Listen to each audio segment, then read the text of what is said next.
ভালো ভালো শিক্ষিত লোক এসে দোয়া চায়, হুজুর দোয়া করেন আমার মা মৃত্যুর সাথে পাঞ্জা লড়তেছে। আপনার মার বয়স কত? কয় 95। বর্তমান হালাত কি? নাকের মধ্যে পাইপ দিয়ে সেলাইন খাওয়ানো হচ্ছে, কখনো হুশ কখনো বেহুশ। এমত অবস্থায় পাঞ্জা লড়তে, পাঞ্জা লড়া কাকে বলে আপনাদের এদিকে জানি না, আমাদের ওদিকে দুইজন শক্তিশালী দুই হাত দিয়ে এরকম পাঞ্জা লড়ে, তাই না? তো সমশক্তির দুইজন পাঞ্জা লড়ে না? একদিকে সমশক্তি, ওনার মা 95 বছর বয়সী, নাকের মধ্যে পাইপ দিয়ে সেলাইন খাচ্ছে, আর একদিক দিয়ে যার সাথে পাঞ্জা লড়তেছে তার নাম আজরাইল আলাইহিস সালাম। আর আজরাইল কতটুক? তার মূল বডিতে যদি বডি ধারণ করে, সারা পৃথিবীর সমস্ত পানি আজরাইলের মাথায় ঢেলে দিলে মাথা ভিজে চুলের আগা পর্যন্ত আসবে না। এত বড় বাহাদুরির সাথে ওনার মা পাঞ্জা লড়তেছে। জিজ্ঞেস করলাম কে হারবে কে জিতবে, ভাব কেমন? বলা যায় না, এবার আজরাইল হেরে যেতে পারে। এই যে মা বাবা মৃত্যুর সাথে পাঞ্জা লড়তেছে, এই ভাষাটাও বেয়াদবি ভাষা।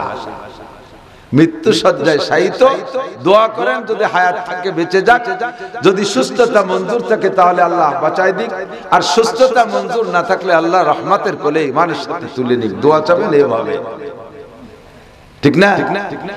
সমকালীন ক্ষমতায় যারা থাকে তারা আর একটা শিরকি কুফরি কথা বলে, এটা শিরকি না, এটা কুফরি।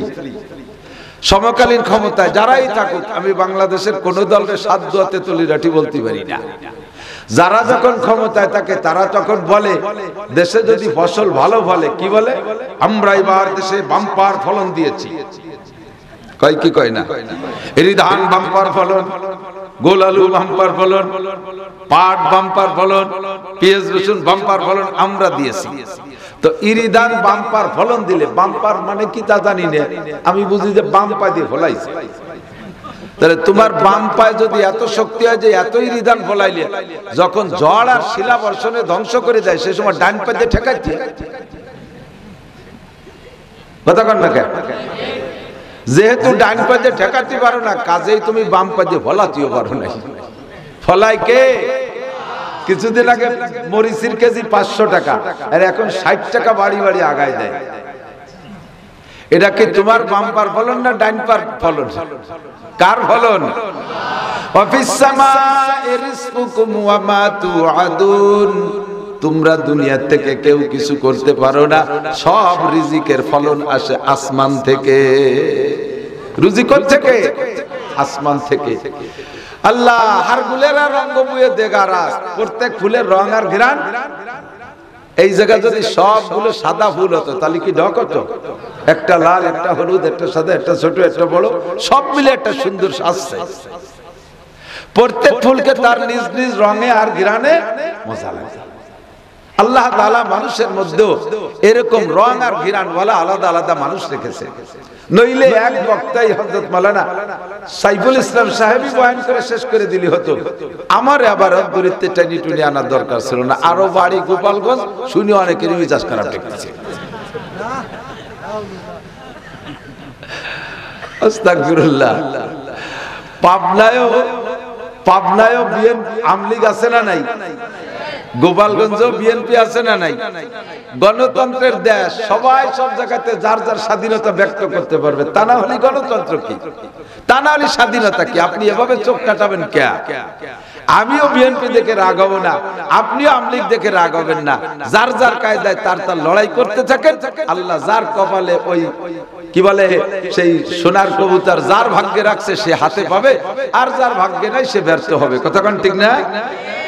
তো যা বলতে চাইছি সেটা হলো হারগুলের আর রঙ বয়ে দেগারাস, প্রত্যেক ফুলের রং ও ঘ্রাণ আলাদা। যার যার রঙে তাকে ভালো লাগে, যার যার ঘ্রাণে তাকে ভালো লাগে। খলিফাতুল মুসলিমিন হযরত আবু বকর রাদিয়াল্লাহু তাআলা আনহু, একটু বলবেন না রাদিয়াল্লাহু আনহু? সাহাবায়ে কিরামদের উপর কোনো হিংসা আছে নাকি? কোনো বিদ্বেষ আছে? সমালোচনা করার ইচ্ছা আছে নাকি? বিলকুল জবানকে বন্ধ রাখবেন। আল্লাহ আল্লাহ ফি আসহাবি, আল্লাহ রাসূল বলে গেছে আবার কোন সাহাবা সম্পর্কে তুমি আল্লাহকে ভয় পাও। লা তাত্তাকিদুহুম গরাদাম মিন বাদি, আমি চলে যাওয়ার পরে আমার সাহাবায়ে কিরামদের কেউ ব্যাপারে তুমি টার্গেট বানায়ো না। এ ভুল করছে, ও ভুল করছে, সে ভুল করছে, এ বলার দায়িত্ব তোমার না। তারা আমার সাহাবা হওয়ার কারণে আল্লাহ তাআলা তাদেরকে একটা ফজিলত দিয়েছে। সাহাবাদের দুই ভাগ করে দিয়ে আল্লাহ পাক এলান করে দিয়েছে কোরআন শরীফের ভিতরে। কি বলছেন? আল্লাহ পাক বলেন, আস-সাবিকুনাল আউয়ালুনা মিনাল মুহাজিরিন ওয়াল আনসার ওয়াল্লাযীনা ইত্তাবাউহুম বিইহসান রাদিয়াল্লাহু আনহুম ওয়া রাদু আন। আমার নবীর সাহাবাদের ভিতরে দুইটা দল, এক দলের নাম মুহাজির আর এক দলের নাম আনসার। দুইটা দলের নাম বলে আল্লাহ পাক বলেন রাদিয়াল্লাহু আনহুম ওয়া রাদু আন। তারা যেমন আমি আল্লাহর পর সন্তুষ্ট, আমি আল্লাহ পাকও তাদের পর খুশি হয়ে গেলাম। যাদের পর আল্লাহ খুশি হয়েছেন, সন্তুষ্ট হয়েছেন, তাদের সমালোচনার ভুল ধরার দায়িত্ব কি আমার পর কিছু আছে? একটু কথা বলেন না। চুপ করে থাকলে বোঝা যাবে যে হ্যাঁ আপনারও কিছু দায়িত্ব আছে। সাহাবায়ে কিরামদের লুকমা দেওয়ার অধিকার আমাদের আছে, দায়িত্ব আছে, সাহস আছে, অনুমতি আছে, কিচ্ছু নাই। সাবধান, নাম শুনলেই বলবো রাদিয়াল্লাহু আনহু। আবু বকরের খিলাফত কাল তার শুরু থেকেই, মুসলমান হওয়ার থেকে নেই, উনি জীর্ণ শীর্ণ হালাতে থাকা পছন্দ করতেন, সব কিছু দিয়ে দিতে ভালোবাসতেন। এক মজলিসে 5 সাহাবা, আবু বকর, উমর, উসমান, আলী, হুজুর আর আরেক সাহাবা, 5 জন সাহাবা মজলিসে একটু পরে আসছে জিবরাইল। এরপরে আল্লাহ পাক একটা চিঠি লিখে পাঠিয়ে দিয়েছে ওই মজলিসে। ওই মজলিসের চিঠিতেই মজলিসের ভিতরে হুজুর আলাইহিস সালাম সর্বপ্রথম বললেন, হে আমার সাহাবায়ে কিরাম, হুব্বিবা ইলাইয়া মিন দুনিয়াকুম সালাস, তোমাদের এই দুনিয়ার কিচ্ছু আমার ভালো লাগে না। হুজুর বলতেছেন নিজে, হুব্বিবা ইলাইয়া মিন দুনিয়াকুম সালাস, এই দুনিয়ার কিচ্ছু আমার ভালো লাগে না, মাত্র 3টে জিনিস ভালো লাগে। কয়টা মনে থাকবে? 3টে জিনিস ভালো লাগে। 4 দোকানে বইসা বইসা হাসিনারে ডুবো, খালেদারে উঠো, এরশাদে কবরেতে উঠো, চাবুক মারো, এই সমস্ত ভাও কথা পচা দরবার বাদ দিয়ে যে কথাগুলো এখানে শুনবেন, যারা না আসে তাদেরকে নিয়ে আলোচনা করবেন, আপনার এই খিলাফতি দেয়া গেল। হুব্বিবা ইলাইয়া মিন দুনিয়াকুম সালাস, হুজুর বলেন আমার 3টে জিনিস ভালো লাগে মাত্র দুনিয়ায়। 1 নম্বরে আত্তিব, সুগন্ধি আমার ভালো লাগে, আতর আমার ভালো লাগে।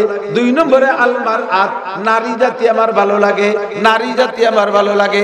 3 নম্বরে কুররাতু আইনি ফিস সালাত, নামাজে দাঁড়াইলে আমার চক্ষু শীতল হয়, নামাজ আমার ভালো লাগে। কয়টা? 1 নম্বরে সুগন্ধি, 2 নম্বরে নারী, 3 নম্বরে নামাজ। 3 নম্বরে আগের দুটির ব্যাখ্যা দেওয়ার দরকার নাই। নারী ভালো লাগার কথাটা একটু বলি। কুচক্রী যারা, সন্ত্রাসী যারা, নবীর সাথে আদাওয়াতি আর শত্রুতাই করে যারা, তারা এই শব্দটা কিনে নবী পাকের চরিত্রের উপরে আঘাত করে। কয় মুহাম্মদ নারী আসক্ত ছিল। একটু কান্না নাউজুবিল্লাহ। নারী জাতিকে ভালোবাসার অর্থ হলো মাকে মা হিসেবে ভালোবাসা, দাদিকে দাদি হিসেবে ভালোবাসা, বোনকে বোন হিসেবে ভালোবাসা, স্ত্রীকে স্ত্রী হিসেবে ভালোবাসা। এইভাবে নারী জাতিকে আমি ভালোবাসি, কারণ তারা অসহায়, তারা শারীরিকভাবে দুর্বল, তারা অকর্মা, তাদের ইনকাম সোর্স নাই, তারা পর মুখাপেক্ষী, পুরুষের দিকে তাকায় থাকে, সব দিক মিলাইয়া তারা দুর্বল। তাদের বিবাহের পরে বাপের পিঠে ফেলে চলে আসা লাগে।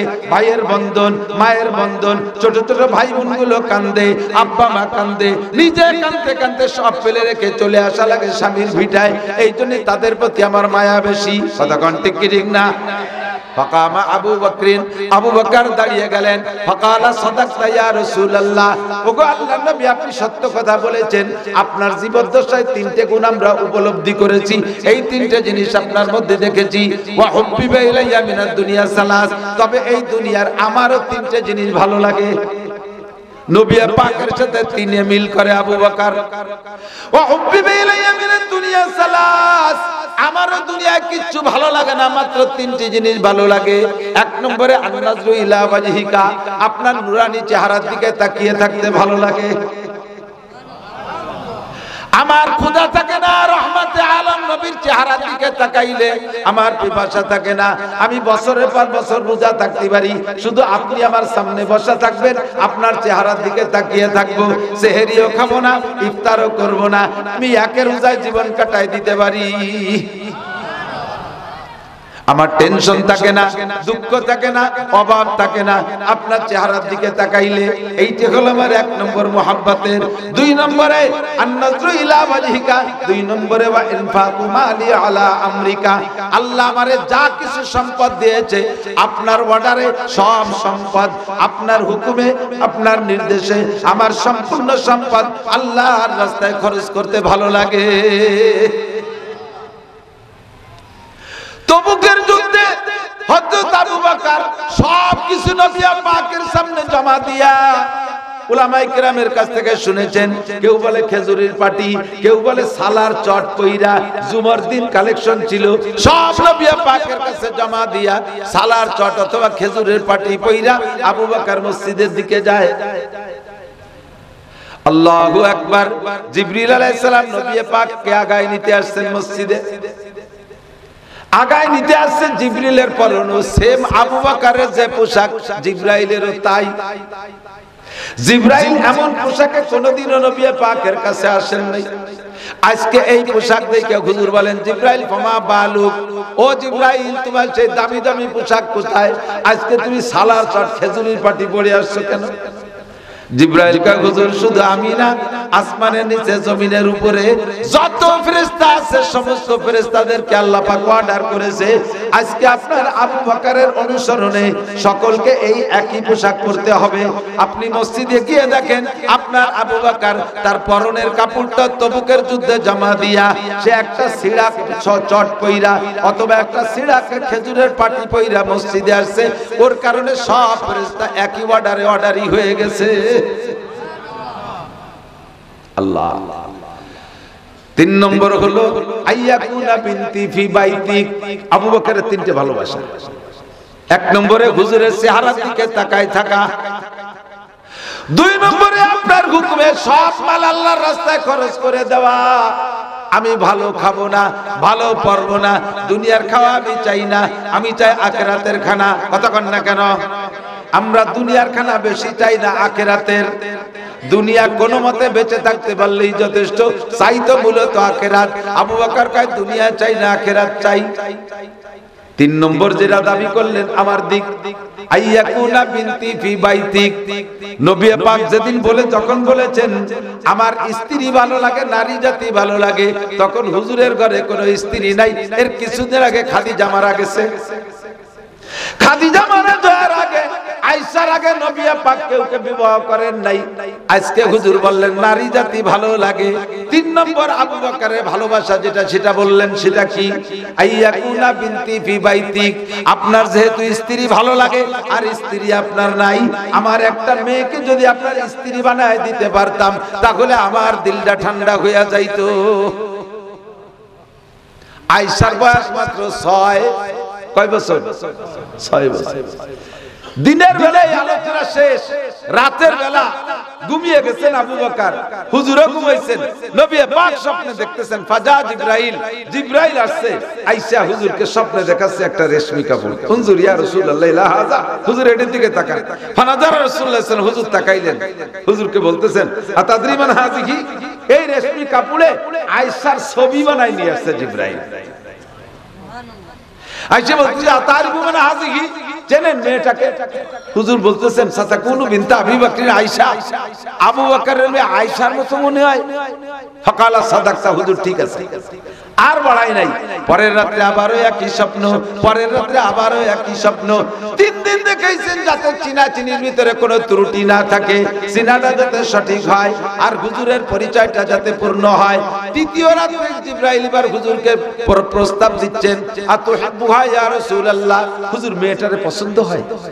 হুজুরকে পছন্দ হবে না কেন? তার বাপরে পছন্দ করি, আর মেয়েটা তো ছোটবেলা থেকে আমার কাছে আসা যাওয়া করে, অত্যন্ত সুদর্শন, অত্যন্ত সুশ্রী, অমায়িক, ভদ্র এবং মেধাবী মেয়ে, কেন পছন্দ করব না? আর বিশেষ করে তার বাপরে পছন্দ করি, সেই মহব্বতে পুরো ফ্যামিলি ভালোবাসে। তো তুমি এই প্রস্তাব ভালোবাসার প্রস্তাব কেন দিলে? কয় কি দিনের বেলা 3 দিন আগে দিনের বেলা আপনার আবু বকর বলেছে তার একটা মেয়েকে আপনার সাথে বিয়ে করাইয়া আপনার স্ত্রী বানায় দিতে পারলে আবু বকরের দিল খুশি হয়ে যায়। রহমতে আলম আবু বকরের প্রস্তাব গ্রহণ করে ফেলাইছে। আরশে আজিমের রেজিস্টারে আবু বকরের মেয়ে আয়েশার বিয়ে আপনার সাথে কমপ্লিট হয়ে গেছে। দিনের বেলা সাহাবায়ে কিরামদেরকে উপস্থিত কইরা আপনি আয়েশাকে বিয়ে করে নিবেন। হুজুর বলেন ইন্নাহু সুগরা। আবু বকর জিবরাইল আমার বয়স 50 এর বেশি আর তার বয়স 6। এই বৈষম্য জিবরাইল কে হুজুর প্রথম বৈষম্য তো আগেই ঘটাইছেন। আপনার বয়স 25 আর আপনার খাদিজার বয়স 40। সে জায়গাতে আপনার স্ত্রী বেশি বয়সী ছিল, এই জন্য আল্লাহ সেইটা পূরণ করে দিচ্ছে। বলেন না সুবহানাল্লাহ। তবে 6 নাবালেগ যে কয় যে বালেগ বানানোর দায়িত্ব আপনার না আল্লাহর। জোরে বলেন কার? 6 বছরে বিয়ে হয়ে গেছে। মক্কায় থাকতে 1 বছর, মদিনায় যাওয়ার পরে আর 2 বছর, হিজরতের পরে 9 বছর যখন বয়স, আল্লাহ পাক 9 বছরে আয়েশাকে 16 বছরের যুবতীর মতো সুঠাম বডির অধিকারী করে দিয়েছে। এসে গেল, বলে গেলাম আর বলবো না। এদিকে 3 নম্বর এবার ওমর দাঁড়াইছে। ফাকাল ওমর সাদাকতা ইয়া আবু বকরিন, ও ভাই আবু বকর আপনি সত্য কথা বলেছেন। আপনার মধ্যে এই গুণ 3টি আমি জীবন ভরে দেখে আসছি। আপনি নবীর দিকে তাকায় থাকতে ভালোবাসেন, আপনি ইসলামের জন্য সব খরচ করতে ভালোবাসেন, আপনার মেয়েটারে একটা মেয়েকে রাসূলের সাথে দেওয়ার জন্য আমাদের সাথে আগে বলা বলি করেছেন। আপনার মধ্যে 3টে গুণ আছে। ওয়া হুব্বিবা ইলাইয়া মিনাদ দুনিয়া সালাস, আমারও 3টে জিনিস ভালো লাগে। ওমর পায়